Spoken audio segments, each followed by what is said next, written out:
Hello and welcome again, everybody, to another live stream. We are your fantabulous author coaches coming to you with a bunch of awesome content. So not only have we been doing the Preptober live streams with you, which have been a ton of fun, now we're going to do something that is just a little bit more a little bit broader, a little bit more kind of big picture, not necessarily quite as Preptobery. The idea for these coaching panels is to be able to give you guys insights as authors, as coaches, for the different things that we've struggled with, things that we've learned, different insights, and hopefully something that you will be able to take away and use for yourself. So that's kind of the basic outline of what we're aiming to do with these coaching panels specifically. Now, today we are going to be talking about book titles and how to choose a winning book title. Because believe it or not, there's a lot of really bad book titles out there. Not only are there really bad book titles, there are also very generic book titles. And unfortunately, what ends up happening is that someone's going to and it might have been you, who knows, it's like, yes, this is the idea that I want to go with. And you didn't take 5 seconds to look at Amazon and realize, oh, darn, there's like 10,000 other people who have used this same exact book title. So before we dive into kind of this first portion of how to pick a winning book title, just so you guys know, the chat is open and available for questions. So if you guys have questions, please feel free to drop them over in the chat. And if you're watching this on the replay later on, make sure that you drop your comments down below, and we do monitor those and try and respond as quickly as we possibly can. Okay, so diving into this first part here, book titles matter. Here's why. It's how people find you. It might be overly simplified with that, but here's some of the things that I've noticed that a lot of authors don't tend to think about. So first and foremost, pick a title that's not going to get lost in the vast sea of content that is on Amazon specifically. Because here's the thing. We have, let's see, I think it was somewhere in the neighborhood of 80% of buyers purchasing from Amazon exclusively. That's a huge amount. And if people can't find you on there, you're not going to rank well. You're not going to sell well. And that is going to be a huge hindrance in trying to start your author career. And real quick here, I'll pull in our lovely Mackenzie Finkley, who has joined us, which is super excited. Okay, so here's some brief examples of book covers, book titles that I've done research on.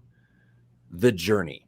I have a friend, her book is over on this shelf, who published her book, and its name is The Journey. The problem with that, if you go to Amazon specifically and then look at that book, or if you just type in The Journey under Kindle books, you are not likely to find it, because there are literally thousands of other books called The Journey or have The Journey somewhere in the book title. So there's nothing that separates it enough to be able to be found. So meaning it's not unique enough. Now, for her series, there is a theme. There is the journey, the village, the claw, the war.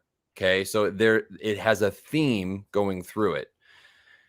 That is good. You should have themes or things that you can stick to easily, particularly if you're going to do a series. The downside to that is that if you're not careful, you end up in obscurity. Another very, very common one is the calling. I had another friend and author. That's the name of her book, is The Calling. The subtitle sets it apart from all of the other books that have The Calling in it. The problem is that it tends to not rank as well because it's so broad. So as you're thinking about your titles, you want to make sure that they are interesting, that they are easily marketable, that they're you can remember them easily, and especially if there's a theme. So like with mine, The City of Snow and Stars. If you look up The City of Snow and Stars on Amazon, guess whose book you're going to find? Just mine. Pretty cool. Now there is, The City of Brass or City of Snow, but there's not The City of Snow and Stars. So I'm the only one that is going to show up when you search for that. So as you are thinking through, do some test searches on Amazon. Now, Mackenzie has a fiction novel that she is working on, and it shares a very similar name to a whole series of books on Amazon currently. The good news is that her competitor is not selling well right now. And so that actually gives her the opportunity to hop in there and sell better and rank better because the other person's not doing a whole lot. And there's no presence on Instagram. They're not using the hashtags. It's wide open. Yep. And that's the other thing is, can you hashtag it? Is anybody else using that? Is their presence on social media? These are things that you can kind of use to bypass. Holy crap, there's like 15,000 different books all using the same title. But are they doing it effectively in the marketing realm? If not, that is your opportunity to jump in and really try and take that and then grind them into the dust. Just little things. The next aspect of it is that when you're picking a book title, you're going to probably want a subtitle to go with it. It doesn't mean that you have to. And Amazon is very picky about what it will and will not allow you to do, or when it will allow you to do it. So, for instance, Amazon doesn't really like you putting a subtitle that has a bunch of genre information. Like, my subtitle is an epic YA fantasy. Technically speaking, Amazon frowns on that. Now, they're not necessarily going to do anything. They might make me change it at some point, but I'm small fish in comparison to a lot of the other ones out there. And honestly, the vast majority of authors on Amazon do this very thing. They say, well, you've given us the information. We're smart enough to find your readers for you. I would probably beg to differ in that sense. Amazon's a big place, if you haven't noticed. They may have started off selling books, but now they own the world and people's souls. So finding people on there can be a little bit challenging.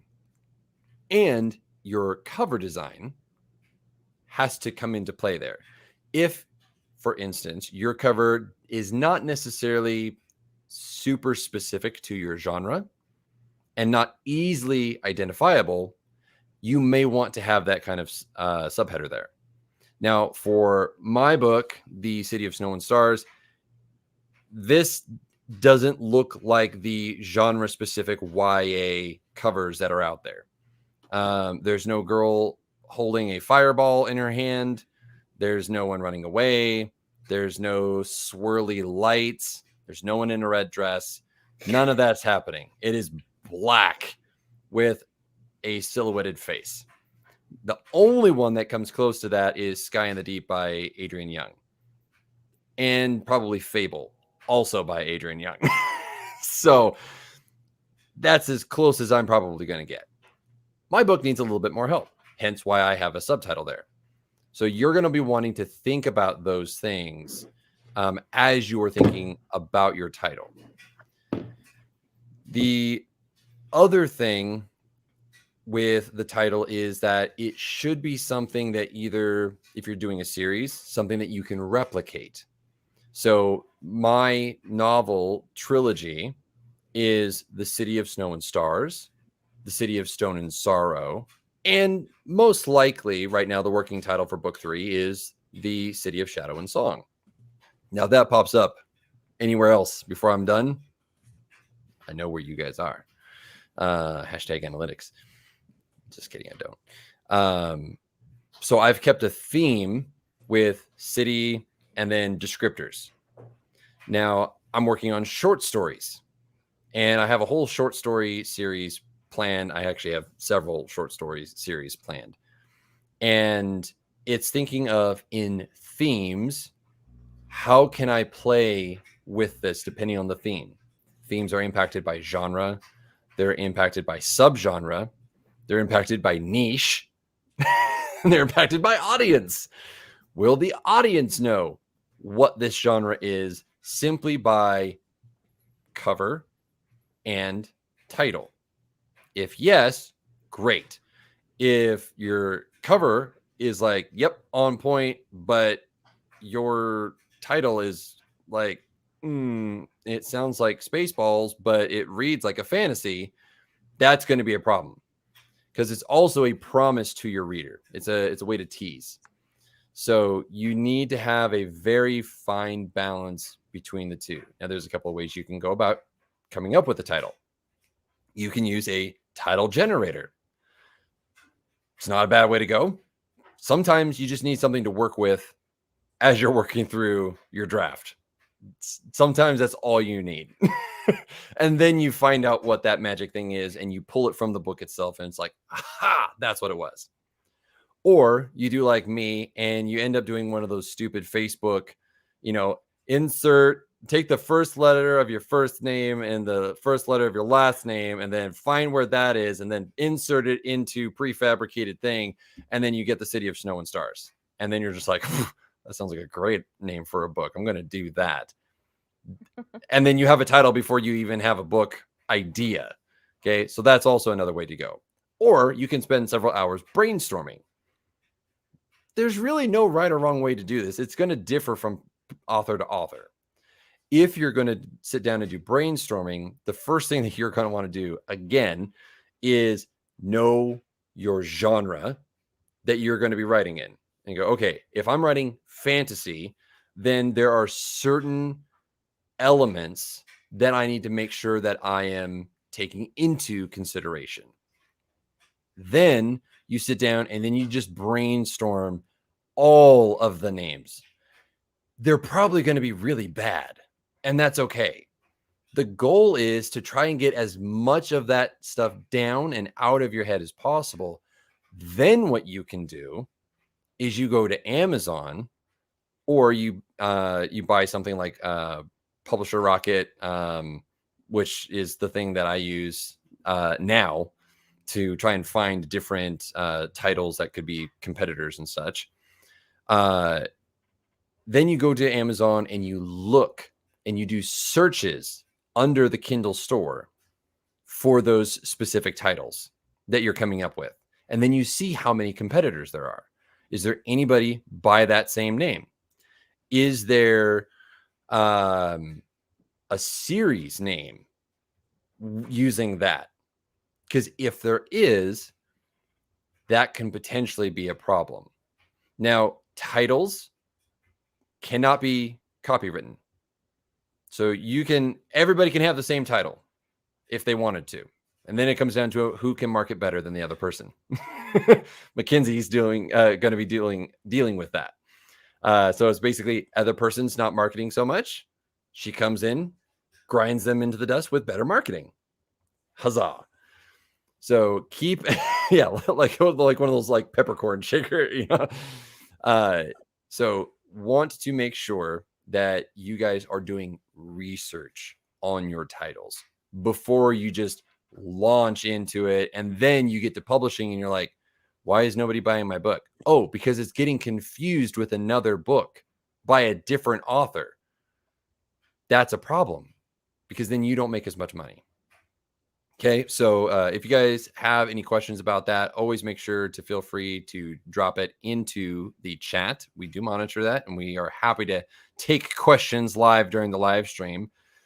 So that's everything that I can have for mine. I'm going to pass it off now to Zara to talk about the nuance and inspiration behind picking a book title. Zara, take it away. Thank you, SD. I appreciate it. Well, hello, everyone. I'm happy to be here as always. So, I read a lot of books in my time. We all love books here, so no need to explain what an absolute necessity it was reading books back in the olden days of 2001 when I first discovered my love for reading. Still is, I should hope so.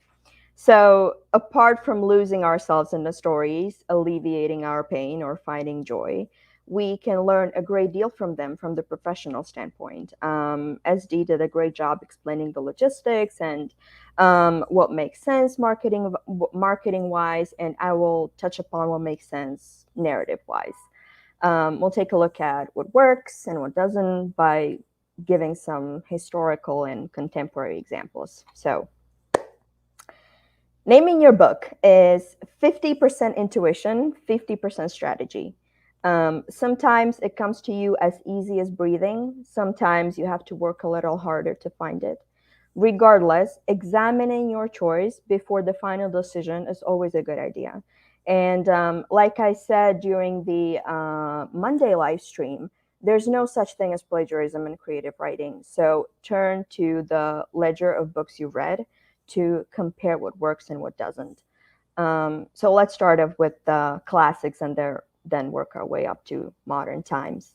So if you look at the books written in, let's call it distant past, you notice the names are very straightforward and usually character driven. Machiavelli's The Prince, basically a historical how to get away with murder tutorial. But the narrative describes a so-called perfect prince who rules his principality using wit and cunning rather than a brute strength. Then, of course, you have Shakespeare plays, Romeo and Juliet, Hamlet, Macbeth, Othello. Then you have Thomas More's Utopia, pretty self-explanatory too. In this case, the main character is a land or a country with unprecedented liberal laws. If we move into the Regency era, you have Pride and Prejudice, a bit more nuanced. If you read the book, you immediately understand that the Pride is Mr. Darcy and Lizzie is the Prejudice.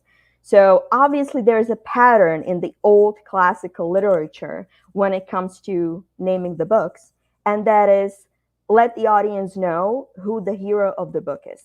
It is a very safe, bettable option, in which case these are not bad adjectives to abide by. Although the circulation of content was not as heavy compared to today, therefore writers didn't have to think about how to grab a reader's attention so poignantly and in such detail. But essentially the only tweak you need is putting a spin on it if you want your book to have a character driven name. For example, if your heroine is called Elizabeth, and it's not a book about the Queen of England, the first or the second. Obviously, naming your book Elizabeth is a confusing choice that will also be buried in the sea of content. But you can look at your Elizabeth and examine who she is. Let's say she's very honest, open-minded, and I don't know, she's a biologist or a zoologist, and her obsession are fireflies. That's her obsession. So the book can be called The Midnight Elizabeth or The Dark Fluorescence. Actually, recently I read a romance novel by Sonia Hartle, and the main protagonist works at the agency Heartbreak for Hire. So that's what the book is called, Heartbreak for Hire. which brings me directly to plot relevancy. If you want to omit giving away who the book is about, that's fine, but you need to connect it to tie it with the plot in some aspect. My fellow colleagues will go into details about hooks and how much to give away and how much to keep hidden. But I will say this to start them off. Imagine if Anne Rice didn't put an actual interview with the vampire into the plot of the book called Interview with the Vampire. Be kind of weird. Or if Dostoevsky's Crime and Punishment, Rodion Raskolnikov didn't suffer any consequences for his crime, then the book would have had to be called just Crime. Otherwise, it would be false advertising and kind of nonsensical. Another book actually I read recently, also a romance novel, been kind of on a binge, so don't judge me. I'm trying to speak a new boyfriend into existence, or read him into existence, I should say. Anyways, one of my favorite romance authors, Julie Murphy, has a new book out. And she's on all the best-selling authors lists you can imagine, USA Today, New York Times, you name it. The difference is that she actually deserves it. But you may be familiar with her book, Dumplin', which was not too long ago adapted by Netflix, starring Jennifer Aniston. Great book, great movie. Julie's stuff is really heartwarming. So anyways, her new book is called If the Shoe Fits. It's a modern retelling of a Cinderella story, as you might have guessed. And our Cinderella is a shoe designer, kind of like Ferragamo or Manolo Blahnik. So with the success and notoriety that Julie Murphy has gained with her work, you would think that she can allow herself to be a little lazy with the title. No. The book is successful, no doubt, but compared to her previous books, it's kind of having trouble getting reviews, which is honestly the only relevant promo and a true reflection of the quality of your book. Reviews, I mean. And only because If the Shoe Fits is a name of hundreds of Cinderella movies and books. So in this one, Cinderella is actually a contestant on a reality TV dating show, and her evil stepmother is the producer. So imagine how much more creative the marketing department of Julie's publisher could have been. They could have named it If the Rose Fits or Royal Bachelorette, like literally anything else. It has to be fun because the book is comedic, which is also something to be conscious of, as Dee mentioned. If you write romance, you cannot name your book The Lord of the Loch Ness. That'll be completely off brand and unhinged. And yeah, like as Dee said, our very own residential award-winning author, he writes fantasy, and he cleverly named his book The City of Snow and Stars. One, City of Glass, City of Ashes, etc. It's a very popular young adult series by Cassandra Clare. So it's attractive for her large audience to check his book out. And two, it's on brand. When you hear The City of Snow and Stars, the first thing that comes to mind is, oh, this is either a fantasy or maybe a sci-fi book, but it's definitely not going to be a collection of essays about motherhood, unless the heroine had her ex frozen and sent to the moon for preservation. So I'll leave you with that, and I'm passing the torch to my lovely, lovely girls. Excellent. Thank you so much, Sarah, for that. That is, I love the kind of starting at like how it's been done and kind of moving forward, because really there is so much to learn and to gain from classical books. You know, I think I mentioned in the last live stream, I'm reading Beowulf, and just some of the structure that is there is just absolutely gorgeous, and it can help inform us not only for our writing but also for how we pick our titles.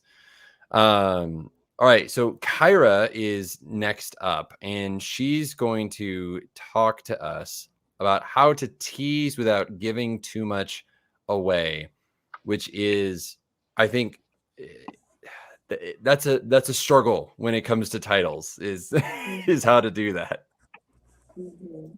I couldn't agree more, SD. I also really, again, appreciate the context that both you, SD, and Zara gave with the whole buildup of how I think that's something that continues to be pertinent in choosing your title, especially if it's fiction, but it's also relevant for nonfiction as well, is there's a way to tease the stakes or the core dynamics of your book without giving away any major plot points.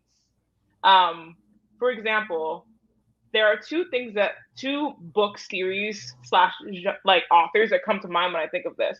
So I am obsessed by anything written by Madeleine L'Engle. She is the author who wrote A Wrinkle in Time. That's probably the title that most people associate with her. But she also wrote A Ring of Endless Light, Meet the Austin series, House of a Lotus, Troubling a Star. So if you guys might have noticed in some of the titles that I've used, she writes across a variety of genres. But you guys have noticed that in her titles, there's like a continuity of interest and stakes. Troubling a Star, cosmic, and cosmic incorporation of what ends up being a personal. The story of Troubling a Star is about a girl who struggles with positioning herself and her purpose in the broader cosmos. But that troubling component and a star, I think that in and of itself points to the stakes that the main character experiences, but in a way that doesn't seem trite. Like if something were just like called Troubling Vicky, like who's Vicky? Why does that matter? I mean, it could matter, but that also is a continuation of Madeleine L'Engle's broader brand, A Wrinkle in Time. She also happens in that same series. It's called An Acceptable Time, Many Waters. Just the idea of the centrality of like cosmic natural images and how those things are a continuous reflection of how creation. She's a Christian, so she uses that language a lot. How creation mirrors and can provide insight into the human experience. So her titles to me provided like a framework for how you can tease at the stakes of your book without necessarily telling people such and such and such happened. So another example of this is probably the first time I vividly remember. I was 10 years old. So I used to just read books because I saw them in the library and I'm like, if I read this book, people are going to think I'm smart. So I just read the Anne of Green Gables series just because, like, not because I thought the Anne of Green Gables series looked interesting. I did enjoy it, but because I just thought, like, oh, I look like a smart kid if I read this. I loved it. But my point is, the first time I vividly remember picking up a book because of the title was, I don't know if you all are familiar with this author. Her name is Shannon Hale. I don't know what's happened to her as of late, but she wrote this series called The Books of Bayern. And the first book is called The Goose Girl. Now, I was probably 9 or 10 at the time I saw it inside of the bookstore. And I was like, what? Like, why? Like, why is she a goose girl? Like, what does this mean? I mean, the cover was also really, like, compelling. There was just some, girl with, like, very elaborate braids in her hair and, like, piercing green eyes. And I was like, why is she called the Goose Girl? There's, like, a vague, like, goose in the distance, I guess. But there's no thing on her that's like, yes. Like, there's not a geese t-shirt or anything. Like, I was just confused. No Canada Goose jacket. Like, I'm looking for hints.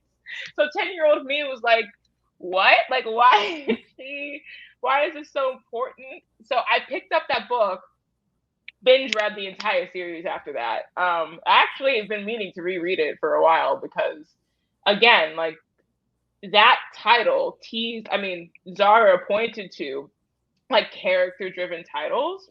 That, to me, captured my imagination of, so there's a girl, and for some reason, geese are involved. Now I gotta know why, So that was 9-year-old Kyra being like, wait, huh?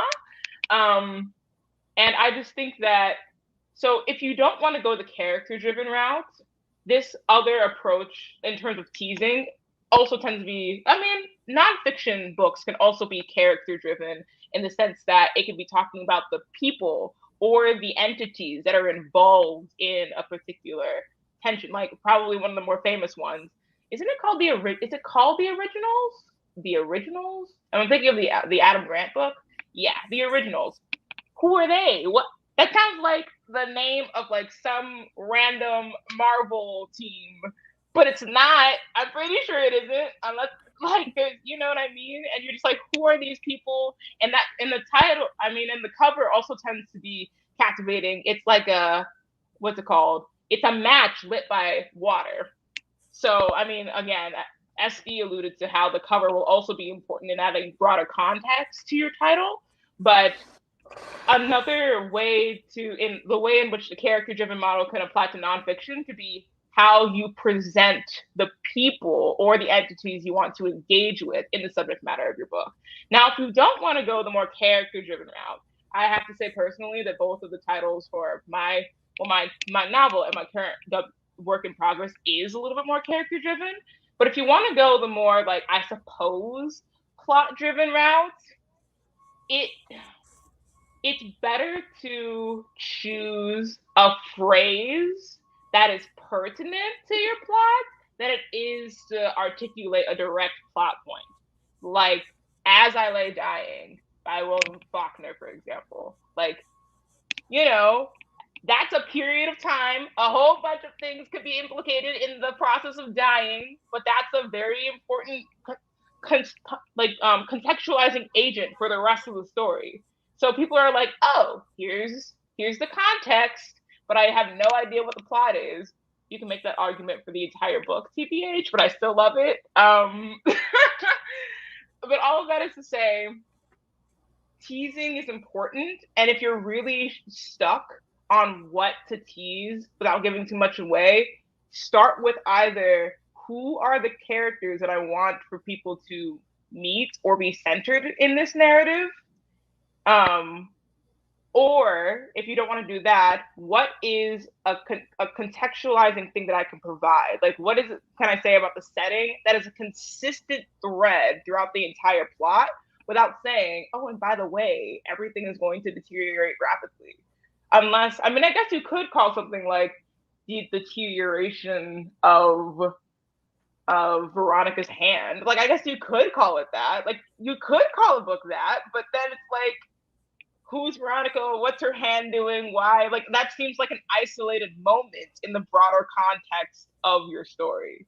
So I think, all in all, think specifically about your characters first is what I generally recommend, because characterization is pertinent across all genres, because no story, and all books have stories, even if it's nonfiction, no story has zero characters. That's impossible. So I would start with characters, but if you run into a wall with that, think about what context can I provide that alludes to what might happen in the plot, but won't straight up say, and this person dies.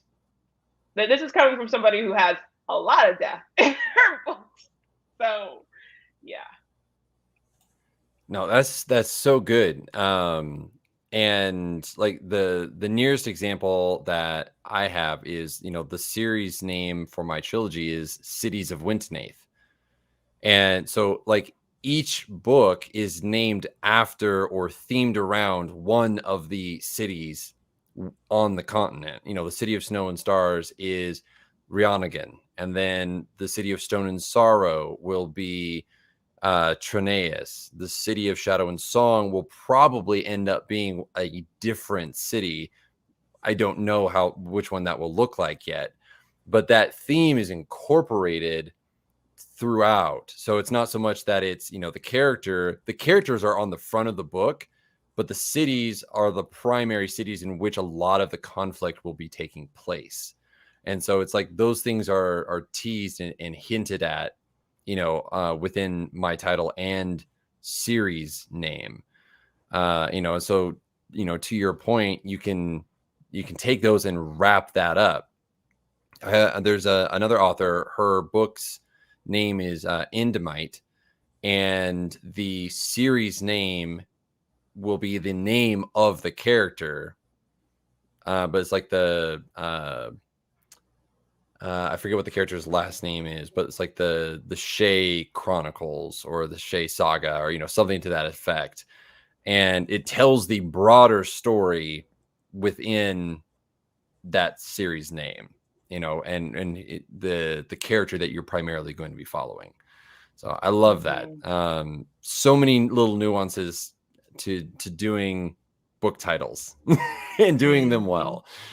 So we're going to move on to Mackenzie now, and she is, I think, the only one who's done nonfiction out of all of us, and is now taking the deep dive into fiction, which there's no going back from that, you know. So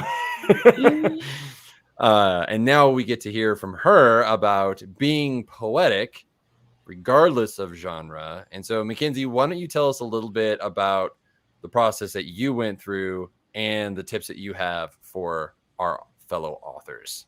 Absolutely. I'd love to start off with something that really hit me when Kyra said, like, no book has no characters, even if you're a nonfiction book, because if your book has no characters, that's a textbook. Like, your nonfiction book has characters. It has a story. It has a narrative. If it doesn't, then we're looking at something more like a textbook. So that's something to think about when you think about what kind of name you want to give your character. Your book. Hello. And the other thing you want to think about is what central themes are important in my book. And that's another thing to think about, regardless of genre. Naming your book after a central theme, a central idea is going to be something that's key. Now, when you do this with nonfiction, it tends to be a little bit more in your face. It tends to be, this is what the book is about. This is exactly what you can expect is going to be what the subtitle is how to this, lessons in this. You're going to know exactly what you're going to get from the title. And that's kind of the key piece of nonfiction books. That being said, you still want to be poetic and expressive with how you choose your main title and then give everybody the lowdown in the subtitle. So, for example, with my book, Beyond the Halls, I like it. I feel that it's very poetic. When I came up with it, it was in conversation. When I was talking about the book, I was talking about a conversation that I had had, and I was just saying something. It's so. I was pontificating. I was on my soapbox, and I was like, "It's so important that beyond the halls." Ooh, and there was the title. And then when you come up with the subtitle, it's like, all right, what's the book about? I love museums. I think everybody else should too. So the subtitle is An Insider's Guide to Loving Museums. So from the perspective of someone who has done a great deal of research on them. So that is how I came up with the nonfiction title. But that being said, fiction titles, it's less in your face and more of a hint at exactly what you can expect from the book. Regardless, both genres are going to give you a puzzle to uncover by reading it. You will figure out exactly what's in the book by reading it, and the title will give you a hint at that. So one of the ways I was trying to come up with the title for my current work that I am working on is, all right, I'm going to look to other books and see what their titles are and look for inspiration there. And when I came up for the title to my book, I happened to be reading The Lost Apothecary. And what really resonated with me in that book was that one of the questions you're left with at the end is, who is the lost apothecary to the reader? So without giving any spoilers away, one character, it seems from the outset, would be the fairly obvious answer, but that's not necessarily true when you get to thinking about it. And that is something that resonated with me in the work that I am currently writing. So I decided to go with the artifact hunter, because what I want the reader to be left with is, who is the artifact hunter? Because in a sense, many of their characters will be. So it's a little bit poetic, leaves you with a little bit of mystery. You have to read the book to figure out the answer. That is my 2 cents on what you do with your title, regardless of genre. Yeah, that's good. And especially the looking to other titles for inspiration. I think, and this is the same with authors, they tend to get a little skittish when it comes to reading, other people's books, because like, it's going to influence my voice. Yeah, it should. That's kind of the point. That's the point. Yes. it helps you to grow. Now there is the the extreme of where you're like, I must parrot what I have read, and that's not good. You know, when I started writing, you know, when I was 16, like, I loved Tolkien, still love Tolkien, but I tried to write like Tolkien, and that just broke my brain in 15 different ways. And so I was just like, let's not try and do that. C.S. Lewis, I like his. It's a lot easier to understand. But then I tried to write like C.S. Lewis, and I'm like, I can't do that either. And so it kind of left me disillusioned. I'm like, I don't know what to do. What it boils down to is when you're looking at titles and you're doing your research and you're going, what titles do I like? What titles do I hate? How do I not come up with a title that everyone else is going to hate? You know, it takes research. It does take reading. It takes looking beyond the scope that you might be working in right now, which can be scary.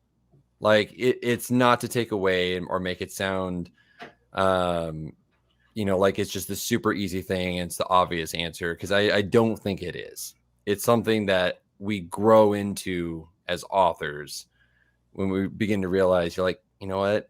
I can take inspiration from this and figure out how to put my spin on it.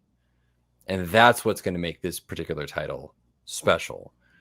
You know, because on the flip side, The City of Snow and Stars, while I might be the only one that shows up for it, it won't show up in any other searches. So, you know, there's a fine balance there. So my title isn't something that is going to naturally come up, you know, unless you're searching for a very particular style or genre of book. Then I might show up simply because it's within the genre, but it's not going to accidentally show up because the name was close. It's a one of a kind name. Therefore, it sits by its lonesome in the search results. So it's one of those things to keep in mind, is like, make sure that you're on par with the genre. Make sure that what you're searching for is unique enough to set you apart from people, and you can actually find it later on, like within different genres, just by simply searching. You know, a lot of that, it'll be kind of just playing with it, you know, and seeing what happens. Yeah, I think I've said this before, but writers, people in general, we have PTSD from school that we will be sent to jail if we plagiarize, because we are not taught. Isaac Newton was a genius. He constructed the first telescope. If you're writing a paper about him, do read about his work. Don't copy necessarily, but be inspired by him. Look to him, look at him as someone to be inspired by. No, we're taught, God forbid you copy one word or a style of writing or whatever, and we kind of carry that into with us into our later life, which is fine for people who go into different careers. But when you decide to be a writer, that kind of really messes with your brain. I've heard a lot of authors say to me the exact same thing as SD said. I am afraid that the style of writing of this particular author will bleed into my book if I read it too much. Go to therapy. I don't know what to tell you. It should. It's a good thing. And if you are not going to copy word by word, it is unlikely that you will write like Ernest Hemingway or Tolkien. You just can't, because writing is so subjective. The art is so subjective that your personality will bleed into it. It will. It just will. So yeah. Yeah. It can't not. And besides, if you're reading within the genre that you are trying to write in, honestly, you can only hope that you will glean something from reading those. aside from, you know, just being able to look at the title, think of like, here's the thing, guys, like when, like the broader scope, when you walk into a bookstore, what titles grab your attention within the genre? Take inspiration from that. Instead of going to Amazon, go to a local Barnes and Noble, go to your local bookstore, and actually browse through the titles in that genre and see what stand out to you. Take some notes. Take some notes on the cover design. Take some notes on the series name. You know, gather different bits of information. Now, we're not saying, you know, like that's the only thing that you have to do, and you have to do all of this meticulously before you actually start your book. This is something to try and help you guys begin to think about, how am I going to market my book once it's done? Because this is something that you have to think about now to a degree and keep it very high level. And then the closer you get to publication, you're going to start kind of digging into that a little bit more. Now, one of the things that came to mind was, let me take a look at my notes here, because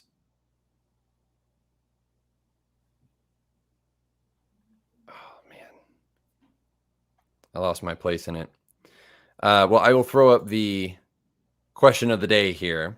And so this is for our author coaches and for you guys live and for everybody watching this afterwards and anybody who's shared this video and you are now watching this, even though you've fallen there, but you're included too, is, you know, what is the name of your book or current working title?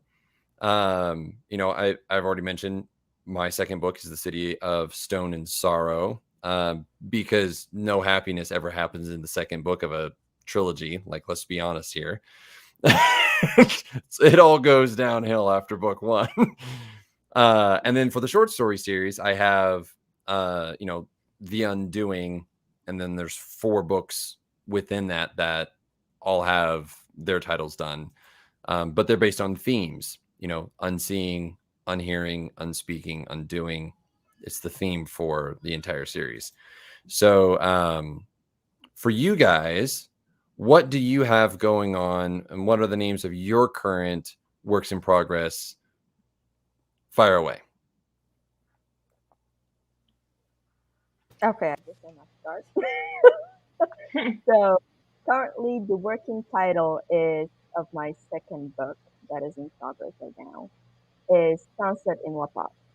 La Paz is the capital city of Bolivia. And it was one of those things that came to me right away. I didn't have to think about it, but I did have some additional research whether there were any books on market currently that I would have to eventually compete with. And there are not. I am the only one. So that's good. And another thing is, it's kind of, I intertwined the character driven and plot driven narrative into the title of my book because I wanted to allude to the fact that the main character will either find demise or the greatest happiness in the city of La Paz. So depending on that, it will either be sunrise or sunset. So that was my thought process behind it. And yeah, so that's me. To go in a reverse alphabetical order, I'll go next. And you guys have heard from me a little bit throughout this live stream. You've heard both of my titles. Beyond the Halls, An Insider's Guide to Loving Museums, for that closed caption clarity, is my nonfiction work. And then the one that I'm currently working on, a working title that I'm pretty sure is going to stick. I don't have a subtitle yet. Might have one. Who knows? The Artifact Hunter. Could be a series. I'm going to set it up so that you can definitely have more books come later. But for now, we got to focus on the one thing. And it is YA, magical realism, heavily rooted in reality with the exception of time travel. All the museum nerdy things will ensue. Oh, yeah. following again, reverse alphabetical order, that leaves moi. So my first book was called The We and the They. Sometimes I wish if I could go back and add a subtitle, and when I describe it to people, it is a dystopian oral history. But it's interesting because The We and the They, because it's dystopian, there's actually a very, very, very famous dystopian novel that was actually suppressed in Russia for like 65 years because it was originally written in Russian, but it was originally published in English because it had to be translated. It's a whole thing, but it's just called We. So inadvertently, so I had the opportunity to read that book a while ago, and I just recently reread it. So We kind of makes the inverse of the argument that my book makes. So inadvertently, I kind of like was like positioning my own story in the greater context of the broader dystopian canon. So that was pretty cool. And then my next book, my current work in progress, is called Azara Ablaze. And it is a young adult / new adult because I can't really tell like the appropriateness of some of my jokes. I'm like, who's old enough? Anyway, but my point is, it is a magical realism heavy book. It's not quite fantasy, so I'm going to say that it's more magical realism oriented. And I called it Azara Ablaze because it is from Azara's perspective, and she turns to being pyromaniacal out in the wake of her grief. So there's Azara, beautiful name. Azara also actually means fire, by the way. So I did some character research as well. And Ablaze because who doesn't love an alliteration? And Azara loves words. So I told myself that I was going to name this book what Azara would name it. So there we go. The first time around, I actually misheard it. I heard Zara Ablaze, and I thought that Kara was having fantasies about setting me on fire. I'm dead. I promise you that, and I was like, I didn't want to be, like rude. What? No. Okay, so fun fact, Zara. Actually, so the reason why I'm naming my character Azara and not Zara, in part because I don't think Zara also means fire. I'm pretty sure it's just Zara that means fire, but Zara is actually one of my favorite names for a girl, and I want to name my daughter that someday. So I didn't want my daughter to be like further down the line, like, why is there a character named that like before me, mom? That's not fair. So yeah, like there will be more Azaras in the world. Thinking ahead. Someday, maybe. Ahead.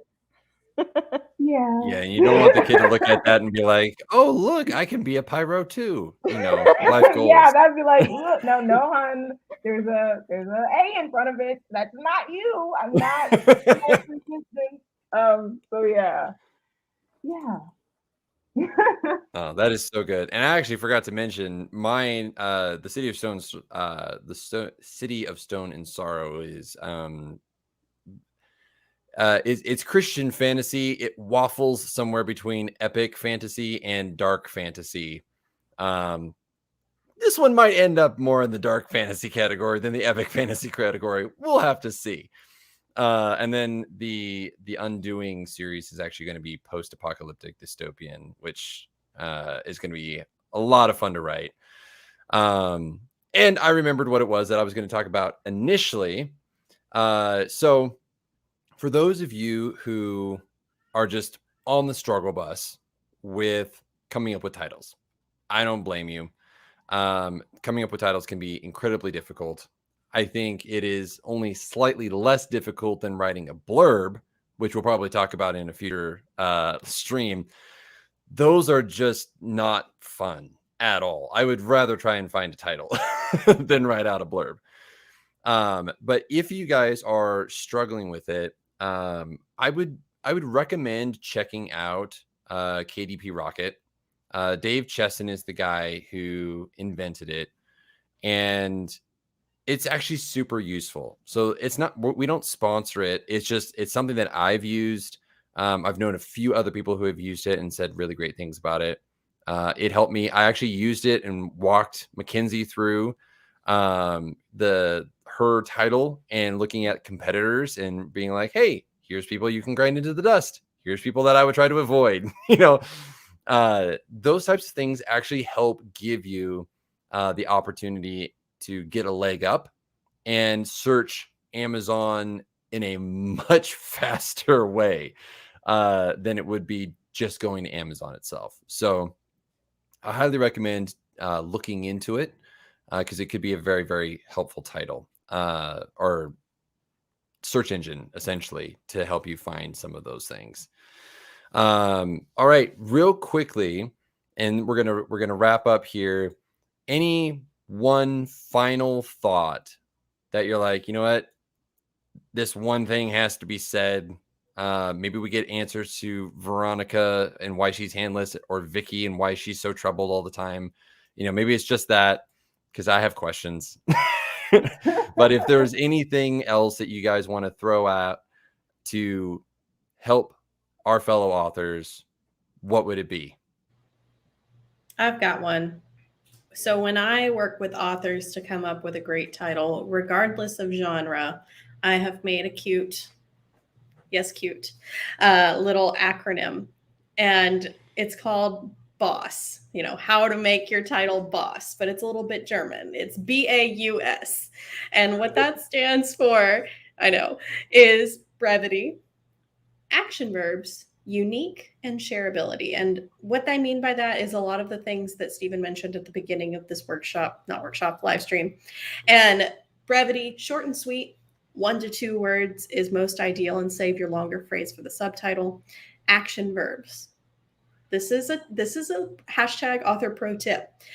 You can have passive voice if what you're talking about was like a story that happened in the past, when you're thinking about narrative fiction and things like that. But using action verbs, gerunds, things that end with ing, tend to be really engaging for the reader. Reader. Ooh. Hello. So discovering, learning, words like that. Pro tip. Unique. This is something we've already beat the dead horse about. Make sure you're not using phrases that are copyrighted. So words, for example, that are book titles, like Twilight, is not, Stephanie Meyer doesn't own that word, but I was coaching an author that wanted to use the word girl boss, which does have a copyright on it. Surprise. It might have expired by now, but at the time I was like, yeah, you might not want to use that word. Also, you might struggle for visibility, which leads me into my last one, shareability.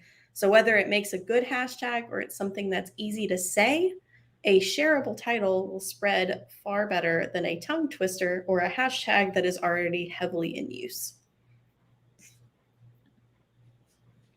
So good. Zara, Kyra, any final words of advice? I will say this pertaining to my initial topic, which was inspiration. I've never heard anyone complain about writers looking to previously published writers who are either considered being a classic or just a really good piece of art, piece of just a written published book. There really is no such thing. So let yourself be inspired by those writers.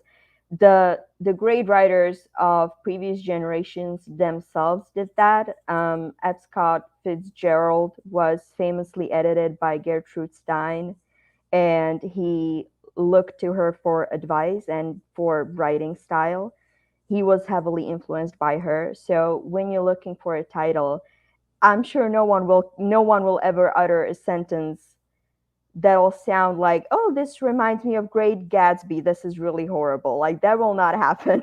It will actually increase your, I don't want to say popularity, that's such a stupid word, but shareability, I will borrow from Mackenzie. So yeah, I will leave you with that. One last thing that I'll quickly say is that at the end of the day, make sure that you like your title, because as long as it follows like the boss outline that Mackenzie described, don't talk yourself out of like don't only think of your title in terms of strategy because in a way like it's kind of like your book baby. Like you don't want to give you would never give your child a name that you don't like even if that name is popular, you know, like okay, as an example, my name was almost Kelsey. I'm not saying Kelsey's a bad name, but it would not have matched me at all. So was At all. mine. Oh my God. Could you imagine? I was shook. You see Yep. what I mean? My dad, okay, so it turns out, this is for a little bit of context. So my sister, Kendra, my mom wanted to name her Tegan because that was a very popular name at the time. And my dad was like, no, absolutely not. And so is Tegan a bad name? Not categorically. So I just feel like you don't press into a name just because it's liked by a bunch of people. Don't press into a title solely for strategic reasons. At the end of the day, as long as it follows the guidelines and it isn't going to be like there's not going to be a bunch of competition. If it follows the BOSS acronym, you have to like it. You have to like it. You shouldn't promote something that you don't like. Like that's not fair to you because you're the author. Yep, totally. I agree. And I think the last thing that I will leave you guys off with is do your research. Be intentional. You know, I hear so many authors being like, you know, I just wrote, you know, 350,000 words. I'm like, you're not Brandon Sanderson. Like, go back and fix it because I guarantee you it's not that good. Go back and rework it. Do it with intentionality. Do it with being purposeful. Think about what you want to give to the reader. Your title should tease, should hint, should promise something to your reader. And if you pick it right and you do it intentionally, you will end up fulfilling that promise by the time that you're done with your book. So everybody, thank you so much to not only my fellow author coaches, but to everyone watching this live and everybody who will be watching this later on. We hope, really, really hope that you guys have been benefited by this, you know, that you guys will get something out of this. And if you have any questions, comment down below. Let us know what you guys have to say. We are more than happy to answer them. So we look forward to hearing from you guys. Everyone have a wonderful rest of your evening, and we will see you next week for our Preptober live stream. Take care, everybody.